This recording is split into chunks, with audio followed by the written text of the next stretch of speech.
الله أكبر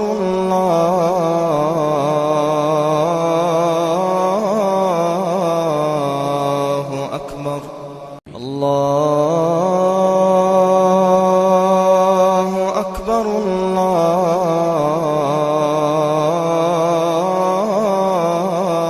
الله أكبر. السلام عليكم ورحمة الله وبركاته. إن الحمد لله نحمده ونستعينه ونستغفره ونعوذ بالله من شرور أنفسنا ومن سيئات أعمالنا. من يهده الله فلا مضل له ومن يضلل فلا هادي له. أشهد أن لا إله إلا الله وحده لا شريك له وأشهد أن محمدا عبده ورسوله.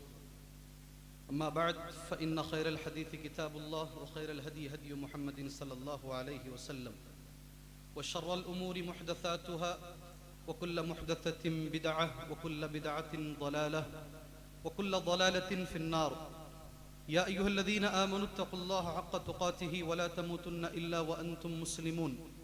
يا أيها الناس اتقوا ربكم الذي خلقكم من نفس واحدة وخلق منها زوجها وبث منهما رجالا كثيرا ونساء واتقوا الله الذي تساءلون به والأرحام إن الله كان عليكم رقيبا.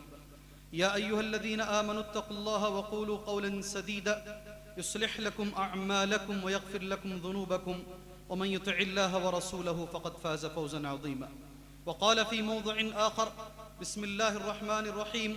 إن المسلمين والمسلمات والمؤمنين والمؤمنات والقانتين والقانتات والصادقين والصادقات والصابرين والصابرات والخاشعين والخاشعات والمتصدقين والمتصدقات والصائمين والصائمات والحافظين فروجهم والحافظات والذاكرين الله كثيرا والذاكرات أعد الله لهم مغفرة وأجرا عظيما. قابل صد احترام صدر جلسہ، استاذ محترم، معزز علماء اکرام، سامعین عظام، ملت اسلامیہ کی ماں اور بہنوں، آج جس موضوع پر مجھے آپ کے سامنے کچھ لب کشائی کرنی ہے، کچھ باتیں بتانی ہیں، خواتین کا اسلام میں مقام کیا ہے، عورتوں کا اسلام میں مقام کیا ہے. قبل اس کے کہ میں اس کے تعلق سے قرآن اور حدیث، صحابہ کی زندگی سے میں کچھ مثالیں پیش کروں، ایک چیز ذہن میں بٹھا کر بات آگے بڑھانا مناسب سمجھتا ہوں. ایک عرصہ دراز سے مغربی میڈیا کی طرف سے، ویسٹرن میڈیا کی جانب سے اور کچھ این جی او کی طرف سے یہ اسلام پر الزام ہے کہ اسلام نے تعلیم کا حق ہے مسلمانوں میں عورتوں کو، نہ خود سے فیصلہ لینے کا حق ہے مسلمانوں میں عورتوں کو. مسلم عورت کی زندگی گھر سے شروع ہوتی ہے، چار دیواری کے اندر رہتی ہے اور اسی چار دیواری کے اندر اس کی زندگی ختم ہو جاتی ہے. یہ الزام لگایا جاتا ہے دوسروں کی طرف سے. اگر ہم اس موقع پر جائزہ لیں، کیا یہ صحیح ہے؟ کیا مسلمانوں میں عورتوں پر ظلم ہوتا ہے؟ مسلمانوں میں عورتوں کو حق نہیں دیا جاتا ہے؟ مسلمانوں میں کیا مقام ہے عورت کا؟ اگر ہم اس کا جائزہ لیں میرے بھائیوں، صحیح معنوں میں الحمدللہ، صحیح معنوں میں، بلا کسی تکلف کے، بغیر کسی بڑی چڑی باتوں کے، اگر ہم صحیح معنوں میں جائزہ لیں، اسلام نے عورت کو جتنا مقام دیا ہے، اسلام نے عورت کو جتنا مقام دیا ہے، اللہ تبارک و تعالیٰ گواہ ہے، اتنا مقام کسی اور مذہب نے عورت کو نہیں دیا ہے، کسی نے نہیں دیا. جی ہاں، اس کے لیے ایک مثال آپ کو سمجھنی ہوگی. جب اللہ کے نبی آئے صلی اللہ علیہ وسلم، جب قرآن نازل ہوا، اس وقت عورت کا مقام دنیا میں کیا تھا؟ جب یہ بات سمجھ میں آئے گی تبھی جا کر آپ کو اسلام کا مقام سمجھ میں آئے گا. میں ساری تاریخ کو نہیں ٹٹولوں گا، میں صرف قرآن کی ایک آیت پڑھ کر آپ کو وہ زمانہ یاد دلاؤں گا جب اللہ کے نبی آئے صلی اللہ علیہ وسلم اس دنیا کے اندر. عورت کیا مقام رکھتی تھی، کیا حیثیت رکھتی تھی. قرآن مجید پارہ 14 سورہ نحل، یہ آیت کریمہ ہے اللہ تبارک و تعالیٰ کی. وَإِذَا بُشِّرَ أَحَدُهُمْ بِالْأُنْثَى، جب کسی کے گھر میں بیٹی پیدا ہوتی.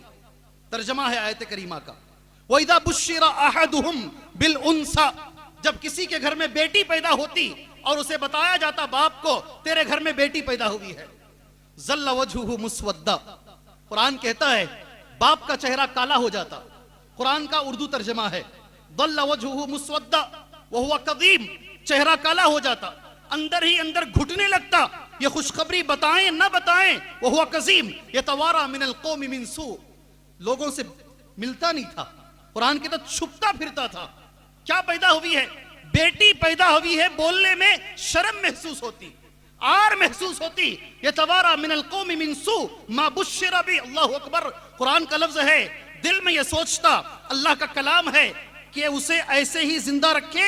ام یدسہ فی التراب، ام یدسہ فی التراب، یا زمین کھود کر اس بچی کو زندہ گاڑ دے. قیس بن عاصم صحابی کا نام، قیس بن عاصم صحابی کا نام ہے. حدیث اس طریقے سے ہے، لما اسلم قال للنبی صلی اللہ علیہ وسلم، قیس بن عاصم جس دن مسلمان ہوئے، ایک دن اللہ کے نبی سے قیس بن عاصم نے کہا، اے اللہ کے رسول صلی اللہ علیہ وسلم، وَأَتُّ اِسْنَتَيْ عَشَرَةَ بِنْتًا، اے اللہ کے نبی میں نے 12 بچیوں کو زندہ گاڑا. زمانے جاہلیت میں جب میں مسلمان نہیں تھا، 12 لڑکیوں کو میں نے زندہ گاڑا ہے. پھر وہی کہتے ہیں میں کہیں بھول تو نہیں گیا ہوں، 13 بچیوں کو میں نے زندہ گاڑا ہے. اللہ کے نبی صلی اللہ علیہ وسلم، نبی نے فرمایا صلی اللہ علیہ وسلم، اگر اسلام کے پہلے گناہوں پر کسی کو سزا دینے کا اللہ مجھے حق دیتا تو میں تجھے سزا دیتا. سبحان اللہ. یہ حالت، عورت کی پیدائش ذلت، عورت کی پیدائش عار، عورت نحوست. سبحان اللہ، کہیں زندہ گاڑا جاتا ہے اس ہندوستان کے اندر. سبحان اللہ، صحیح کہا کسی نے، اسلام نے آ کر بتلایا انسان کو مقام انسانی. انسان کیا ہے یہ اسلام نے بتایا میرے بھائی، ورنہ یہاں کیا تھا؟ زندہ عورت کو آگ پر جلا دیا جاتا، زندہ عورت کو ستی کی رسم کون نہیں جانتا ہے. یہ حالات میں قرآن اترتا ہے، یہ پس منظر میں قرآن نازل ہوتا ہے. اور قرآن نازل ہو کر عورت کو جو مقام دیتا ہے، اللہ اکبر، قرآن کا جو مقام ہے، قرآن یہ کہتا ہے، حدیث یہ کہتی ہے، عورت باعث ذلت نہیں، عورت باعث برکت ہے. اللہ اکبر. دماغوں کو تبدیل کر دیا قرآن نے، سوچنے کے انداز کو بدل دیا قرآن نے. عورت کو باعث زحمت سمجھنے والوں، لڑکی کو باعث ذلت سمجھنے والوں، سن لو اللہ کے لیے، آج بھی کسی کے گھر میں بیٹی بچی پیدا ہوتی ہے، یہ ایک پیدا ہو گئی ٹھیک ہے، ایک اور پیدا ہو گئی ٹھیک ہے، ایک اور اگر پیدا ہو جائے آج بھی یہ آیت اس پر آ جاتی ہے. قرآن نے کہا عورت ذلت کی چیز نہیں ہے، عورت برکت کی چیز ہے. کتنی برکت ہے عورت کے اندر. اب چلیے اللہ کے نبی فرماتے ہیں، نبی کی حدیثوں کو اب سنیے گا. اللہ کے نبی فرماتے ہیں ساری دنیا میں، خواتین میری بہنوں سنو اللہ کے لیے، جو احسان نبی نے تم پر کیا ہے تم مر کر بھی اس احسان کو چکا نہیں پاؤ گی. تم جو احسان اسلام نے تم پر کیا ہے تم مر کر بھی وہ احسان نہیں چکا پاؤ گی. اسلام کہتا ہے سبحان اللہ، الدنیا متاع وخیر متاعها المرأة الصالحة. اللہ اکبر. یہ ہمارا اسلام کا نظریہ ہے. ساری دنیا کی ساری نعمتیں ایک طرف اور بیکو بچی عورت ایک طرف. سبحان اللہ. ساری دنیا میں سب سے بڑی نعمت عورت ہے، یہ اللہ کے نبی صلی اللہ علیہ وسلم فرماتے ہیں. صرف اتنا ہی نہیں، سورہ توبہ کی ایک آیت اترتی ہے. آیت یہ ہے والذین یکنزون الذهب والفضة ولا ينفقونها في سبیل اللہ. اللہ فرماتا ہے جو لوگ سونا چاندی جمع کر کے رکھتے ہیں اور اسے اللہ کے راستے میں خرچ نہیں کرتے، ان کو سونے چاندی کو گرم کر کے ان کے بازوؤں کو داغا جائے گا. سورہ توبہ کی آیت. جب آیت نازل ہوئی، محترم دوستوں سنیے گا، عمر آئے اللہ کے نبی کے پاس. اے اللہ کے نبی، اگر سونا نہیں جمع کریں، چاندی نہ جمع کریں تو پھر جمع کیا کریں؟ بما نتخذ یا رسول اللہ. اے اللہ کے نبی جمع کیا کریں؟ سبحان اللہ. صحیح دارمی، صحیح ابن حبان کی صحیح حدیث ہے. نبی فرماتے ہیں صلی اللہ علیہ وسلم، سونے سے بہتر، چاندی سے بہتر مسلمان عورت ہے. اللہ اکبر. سونے سے بہتر، تمہارا مقام سونے سے زیادہ، تمہارا مقام چاندی سے زیادہ. اس حدیث میں نبی نے فرمایا لیتخذ احدکم، تم میں سے کسی کو چاہیے کہ وہ ان چیزوں کو جمع کرے: قلبا شاکرن، شکریہ والا دل، ولسانا ذاکرن، ہمیشہ اللہ کے ذکر والی زبان، وامرأة تعین احدکم علی امر الاخرہ، ایسی بیوی جو آخرت کے مسئلوں میں تمہاری مدد کرے. شادی ہونے سے پہلے بے نمازی، اس سے شادی ہونے کے بعد نمازی اگر بن جائے، یہ سونے سے بہتر، یہ چاندی سے بہتر ہے. اسلام نے یہ مقام دیا. تم سونے سے بہتر ہو میری بہنوں، تم چاندی سے بہتر ہو میری بہنوں. یہ اسلام کا دیا ہوا تمہیں مقام ہے الحمدللہ. اگر عورت ماں ہے، مجھے بتانے کی ضرورت نہیں ہے رب نے اپنے نام کے بعد قرآن میں ماں کا ہی نام پیش کیا ہے. اپنے مقام کے بعد اگر کسی کا مقام رب نے بتایا ہے تو وہ ماں باپ کا ہے، اور ماں باپ میں بھی پہلے نمبر پر ماں کا مقام ہے. شرک کے بعد ذہن میں رکھ لیں میرے بھائیوں، شرک کے بعد اگر کسی گناہ کو کبیرہ گناہ کہا گیا ہے وہ عقوق الامہات. عقوق الامہات، ماں کی نافرمانی، ماں کی نافرمانی، اس کا مقام. اگر رب نے کسی کے بارے میں وصیت کی ہے، ماں کے بارے میں وصیت کی ہے، سبحان اللہ. جہما سلمی، نوجوانوں سے میری گزارش ہے، جہما سلمی نبی کے پاس آئے، اے اللہ کے نبی جہاد کی پرمیشن دیجئے، میں اللہ کے راستے میں سر کٹانا چاہتا ہوں.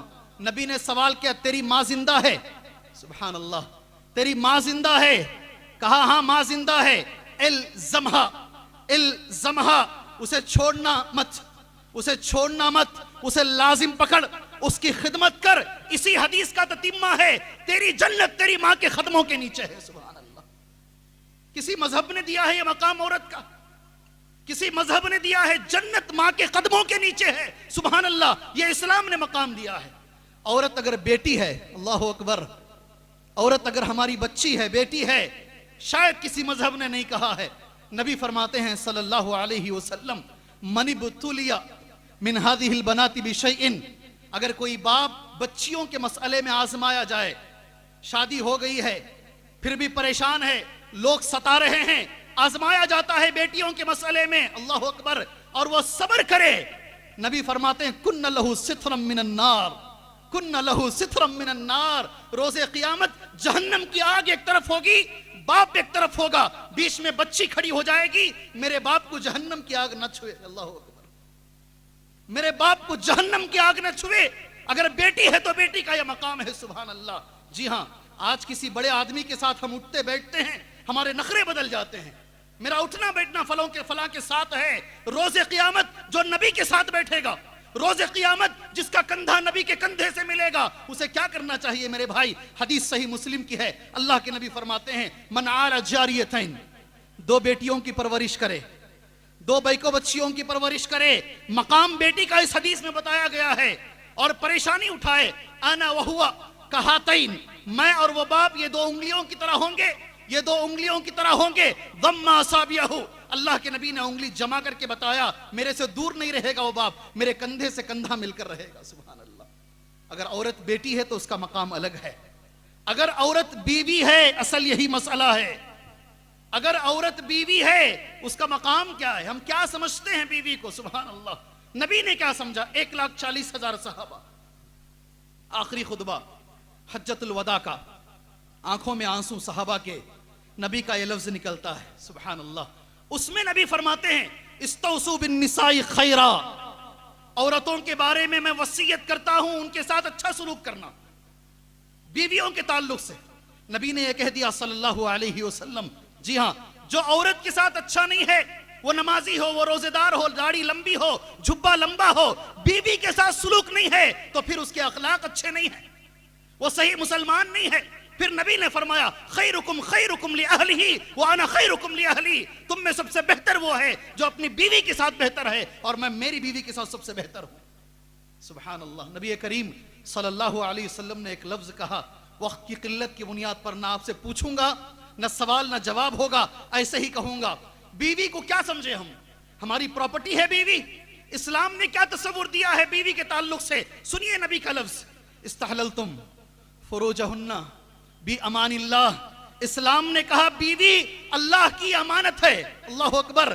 بیوی اللہ کی امانت ہے. کہیں اسلام یہ کہتا ہے؟ پھر نبی فرماتے ہیں صلی اللہ علیہ وسلم بیوی کا حق بتاتے ہوئے، اللہ کے نبی نے فرمایا صلی اللہ علیہ وسلم بیوی کے کھانے کی ذمہ داری اسلام مرد پر دیتا ہے، بیوی کے پہننے کی ذمہ داری اسلام مرد پر دیتا ہے. سبحان اللہ.